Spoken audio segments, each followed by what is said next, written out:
Hello, welcome back to my channel. My name is Katie. So I figured it's about time that I did a 2020 makeup favourites video. So I'm going to split this into two parts, I think, just because I'm conscious of it being a bit too long. However, I make updated makeup reviews that are like an hour long every month, so I don't know why I'm worried about that. In fact, I had to rewatch a lot of those videos just so I could remember all the products I tried this year and figure out which ones were the best of the best. Anyway, yeah, I think I'll split this into two parts. So the first part I'll probably talk about base products, cheek products, and then in the second part I'll probably do brows, eyes, and lips. I have done a full face today using all of my favourite products, so I'm going to insert clips throughout of me just applying various products. So we're going to get started with primers. So I tried probably out 7 or so primers throughout the year, but if I'm honest, there's only one really that stood out to me as a kind of new favourite, as something that I really liked. So yeah, there's only one primer that really stood out to me that I do like quite a lot. Obviously I've used this today. It's the e.l.f. Natural Glow Lotion. Really annoyingly though, I'm 99% sure that they discontinued this. There is a few products in this video I think that have been discontinued, which is incredibly annoying, because why are they discontinuing products that I think are really good, that I like? It just makes it incredibly annoying, because I can't recommend people go buy it unless I find some random obscure link on a random website that no one's heard of. But honestly, all the other primers that I tried were just kind of a bit average to me. There was a lot of sort of skincare-y kind of primers that just didn't really wow me in any way, shape or form. But this one I really like because it's just a very natural, bit of shimmer, bit of sheen under your foundation. It's quite lightweight. It doesn't drench you in oil liquids or anything like that. But it is a noticeable glow there. It's just a perfect balance. So yeah, this is the only one that really stood out to me as a favourite. And I did try this right at the beginning of the year, I think. If I can find a link to it somewhere, I will include it, but I have a feeling this is discontinued, which is really irritating. Moving on to foundation. So I've got 3 favourite foundations out of all the ones I've tried. I've probably tried about 10 to 12 or so this year, maybe more, who knows, I've not counted. So the first one is the one that I've put on today. This is from Fiera. It's a liquid foundation. The bottle looks like this. It's got about 50 different things written on it. You can get it off of Amazon, probably eBay. The annoying thing about this foundation is that the shade range is absolutely terrible. I still don't really have a particularly good colour match. I put a load of white mixer in. I used a bit of a paler concealer today, and I feel like it looks okay, but I feel like it looked a bit off initially when I put it on. The shade I've got here is 104 Sand Beige, which is quite a bit darker for me. The paler shade I have, which is 101, is so orangey, and the undertones are just awful. So I'd rather use this that has a better undertone, but it's a bit darker, so I just put a shit ton of white mixer in with it.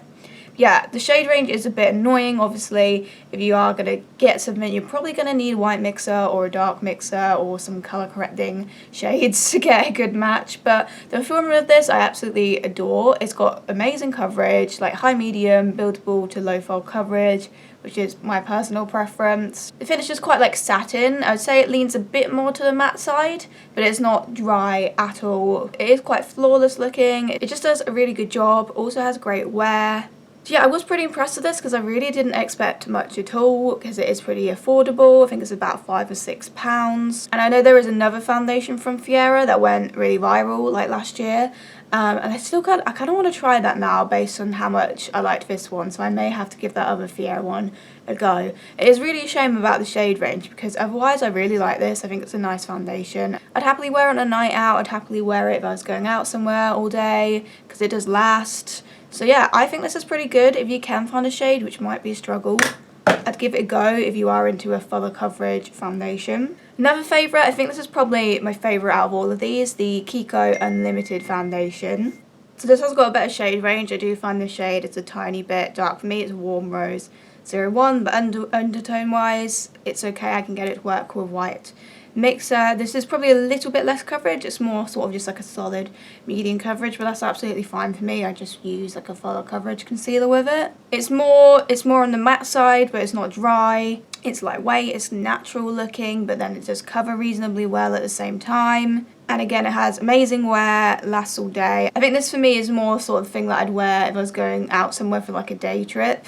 as opposed to like a night out, because it is a bit more natural, whereas maybe I'd go for the Fiera for like a night out where I want a bit fuller coverage. But this does still have really good coverage. I feel like if you like the L'Oreal Infallible Fresh Wear, I think you'd probably quite like this one. It's quite similar to that. Yeah, I'm definitely happy that I tried this one from Kiko, because this is really good. Definitely a new favourite. I'd also give a mention to this guy here, the Estee Lauder Double Wear. I tried this, I think, in like January or February, so very early in the year. And this is really good. Very good coverage. It's got more of a matte sort of finish. More of a matte finish, but again, without being dry at all. Very flawless looking. Fantastic wear as well. It just does everything that I want a foundation to do. See, I do remember initially being a bit underwhelmed of it, just because I'd seen so many people hype this up as like one of the best foundations ever. And I was like, But then the more I used it, the more it grew on me. And I was like, you know what, this is a pretty decent foundation. I do like it a lot. Hella expensive though. For that reason, I'm not sure if I'd repurchase it, just because it is very expensive. I still do like it. It's still a new favourite. Would absolutely wear it on a night out. Would absolutely wear it all day. It's a really good foundation. The shade I've got is 0M1 Alabaster, which is a little bit too pale for me actually. I tend to put like a little bit of yellow in it to darken it slightly. So yeah, we've not found like an abundance of amazing foundations, but we found 3 that I do really like, which is pretty good. Concealer is a bit more tricky. I don't think I fell in love with anything, to be honest. I'll shout out a few that I quite liked. So there was the one that I used today, which is the Urban Decay Stay Naked. I have recently spoken about this in my August-September updated makeup review, so I'll put a card up for that video. But this is pretty good. I've used it today. It's quite a brightening shade. It's like a little bit paler. It's got pretty damn good coverage. I find if you're using it on bare skin, it can lean a little bit dry, but over the top of foundation, I don't feel like it looks dry at all. But if you've got like naturally dry skin, I wouldn't use it like on bare skin. I definitely want some sort of foundation under it. It's got a nice finish, it's got pretty good coverage. It's not quite rivaling my all-time favourite concealers, which are still Tarte Shape Tape, e.l.f. Camo. I don't feel like I found anything this year that's really quite on that level, but this is pretty good. I like it quite a lot. So other ones that I'd shout out, Maybelline Eye Eraser. I retried this year. It is currently empty, I think. I really don't like the packaging of this. I just find it irritating. I found like there's some weird leak in it, and I feel like you go through it really fast. That does annoy me, but the actual formula of it is really good. It's got really great coverage. It's just like a nice sort of like matte finish, but without being dry at all. And the shade, which I think is 00 Ivory. Yeah, 00 Ivory, works really good for pale skin. So this is a really nice one. The only thing that puts me off it is that it goes down so quickly and that the applicator is prone to kind of getting a bit congealed. But formula wise, I do really like this one. If you're someone that prefers a more hydrating concealer, then I definitely recommend the Fiera concealer. This is a full coverage concealer. Again, there is a bit of an issue with limited shade range. I found this shade here, which is 102 neutral, so there is actually one lighter, but I don't know that it's going to have the same problem as the foundation and being quite orangey.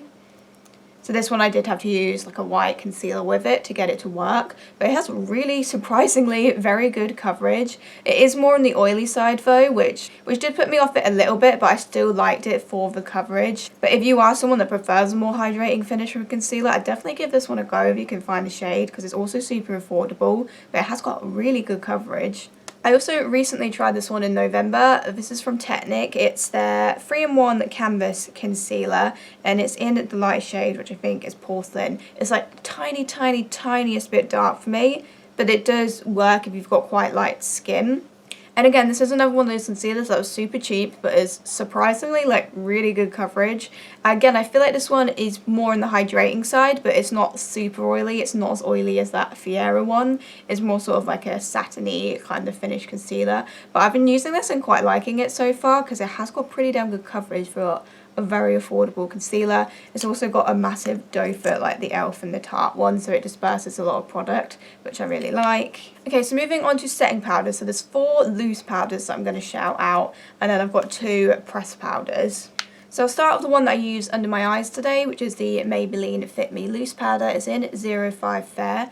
I feel like if you get this and it looks a bit dark, trust me, it comes out super light on the skin. It's actually like a little bit too light for me, so I can only really use it under the eyes, but I don't mind that because I actually do really like how it performs under the eyes. It's just got a super brightening effect, super flawless, super poreless, doesn't separate or like go weird under my eyes. I do find a lot of powders do that. I'm very glad that I picked this up because a lot of people did recommend it to me. Again, I can only use it under the eyes, which is the one thing that annoys me about it. I would maybe, see, I would be reluctant to get the shade, like the one shade down from this, because I feel like it'd probably be really orange, but I do like this a lot for under the eyes. Another Fiera product, I'm mentioning all of their base products today. This is a brand that definitely like took me by surprise, but they have a no filter setting powder, which does come in a few different shades. This is the translucent one. Again, this was one of the ones where I thought, oh, is that going to be dark? But it actually does work pretty well. It is more warm toned, so if you've got more warm toned skin, it will probably suit you better. Again, really good powder, doesn't separate under my eyes, sets everything down, has a pretty nice finish, pretty flawless. It's honestly not bad. I wasn't expecting anything from this, but it's actually like a pretty decent powder. Also a more recent one, the Bee Baking Powder. This is in the shade Light. This is one of those powders that has like a little bit of a glow to it as well, which is quite nice. And again, the shade, wasn't sure if it was going to work for my skin tone, but it actually works really well. I do really like this powder. The only issue I have with it, which I have talked about in my update review of this guy, is it's not the most like airbrushed pore wearing powder, but it does still have a nice finish, definitely. Also the I Heart Revolution baking powder, I've got the coconut shade here, which is literally just like a white translucent shade. This is also a pretty decent powder. I do really like this one. No separation under the eyes, it's got a nice finish, and it is more of like, it's more of like a true translucent. It's not like gonna oxidize you or anything, and it's not gonna like give you like this massive white residue on your face either. Two pressed powders that I'd shout out, both from Revolution, which surprised me a bit because I remember in previous years trying Revolution powders and never being that impressed by them, but I found some like good Revolution powders this year. The first one is more recent to my makeup collection. I tried this in November. It's a Revolution Pro CC Perfecting Pressed Powder. I did use this one to set the outer parts of my face today. It's got a very nice finish. It's very soft. It's very diffused looking. It's more of a natural finish. It's not one if you want like coverage from your powder. It doesn't really do that. But it has got a really nice lightweight finish. It doesn't make you look cakey. It doesn't settle weirdly into lines. Only thing is I seem to be going through this pretty fast. As I said, I've used it like about maybe 5 or 6 times and I've already hit pan on it.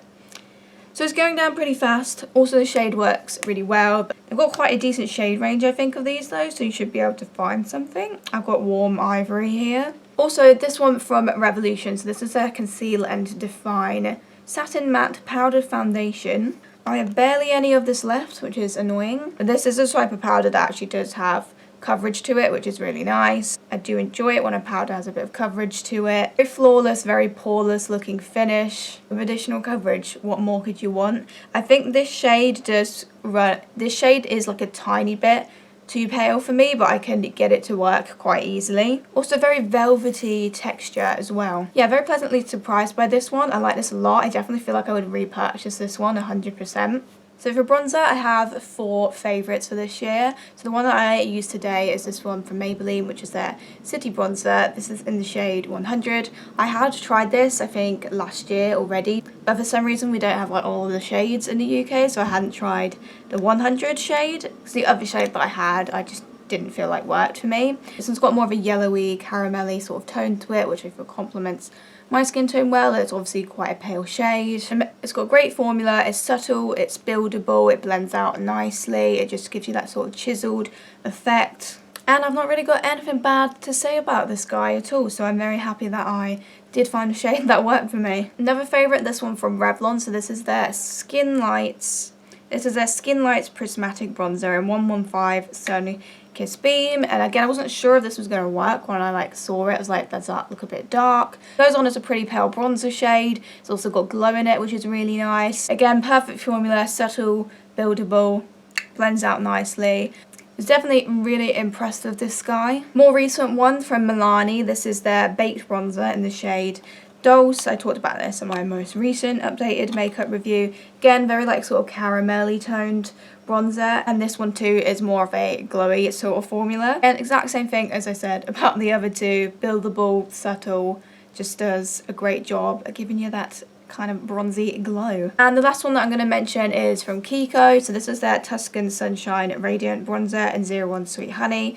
Again, Kiko has a lot of limited edition ranges, so this probably isn't available anymore, which is really annoying because this is really nice. Kiko powder products always smell amazing. This one does too. It's very yellow, very caramelly toned. I don't like it when bronzers pull too red. That is a problem I found with some bronzers that I've tried this year. This shade definitely complements my skin tone, and exact same thing I will say about the formula about the other ones. I'm not going to repeat it again.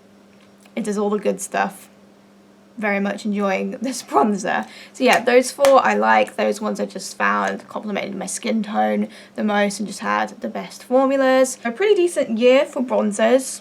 Pretty much all of the blushes that I tried this year, I think bar like one was one from Revolution that I wasn't the biggest fan of, but other than that, pretty much all the blushes that I've tried this year I've really liked. But I'm going to shout out these three just because I think I like the colours of these the most.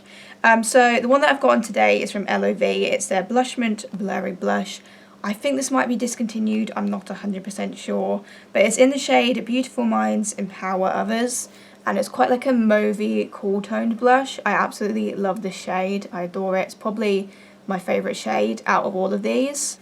Again, very subtle, very buildable formula, perfect. I really like this. I think it's a gorgeous blush. Also shout out the Flower Beauty one. So this is their Flower Pots Powder Blush in Sweet Pea. And again, this one is a little bit more mauvey, a bit more cool toned as well, but I do really like the colour of this one. And again, a beautiful buildable formula. And also the blush from XX Revolution. So I've got mine in the shade Risque. They have absolutely loads of shades of blush, which I think is great. But I just went for this more sort of classic pinky, rosy kind of colour. And again, fantastic formula. Love the shade. So yeah, those three blushes, favourites this year, definitely. So I tried a lot of highlights this year, and overall there was 3 that I would shout out as favourites. One was from the beginning of the year, one from the middle, and one right at the end, which I think is pretty cool. So the one from right at the beginning of the year, which I have got on today, is from Catrice. This is their High Glow Mineral Highlighting Powder. This is quite a soft, quite a diffused looking highlighter. I think this is great for people that worry about highlighter like texturising their skin a bit too much. I feel like if that's a problem you have, you'd like this. But at the same time, it is definitely very pigmented. It does look very beautiful, very ethereal on the skin. It definitely shows up. Don't worry about that. But yeah, it's just a very natural, diffused formula, and I do really like it. I almost forgot about it, and then I went through obviously all of my videos throughout the year, and I was like, oh yeah, that was a really good one. And then also in the middle of the year, this one from XX Revolution. So this is it's just called their highlighter, and it's in the shade Echo. Again, they have loads of shades of the highlighter, but I went for obviously one of the more pale ones. It's sort of like a goldy, champagne-y kind of colour. Absolutely stunning pigmentation. Again, this one's more of a sort of like kind of blinding highlighter, so if you want something more natural, less textured looking, I'd go for the Catrice one. But this one is very pigmented. Absolutely love the shade. Just think it looks stunning on the face. Great highlighter, glad I tried it. And then the most recent one is from Beauty Bay, one of their new highlighters that they brought out. I got mine in the shade Flash. I think they have about 4 shades of this, but I went for the very like pale sort of goldy toned colour. I've been very impressed. Obviously this is in my rotation at the moment, but I've been very impressed every time I've used it. It is blinding, it's just incredibly pigmented. The shade complements me incredibly well. This is just a very good highlighter that I'm very much enjoying so far. So this is more of a like blinding highlighter, it's not a super natural one. So if you want a like intense blinding highlighter, I'd go with these two. But if you want something a bit more natural, a bit more diffuse, if you've got skin texture as an issue maybe, I'd go with the Catrice one. Okay, so I've talked about all of the base and all of the cheek products, so we'll wrap up this part here. But the next part should be up shortly after this one, so I'm going to talk about brows, eyes, and lips. So hopefully I will see you in that one, but thank you for watching this first part of my 2020 favourites, and I'll see you in my next video. Goodbye.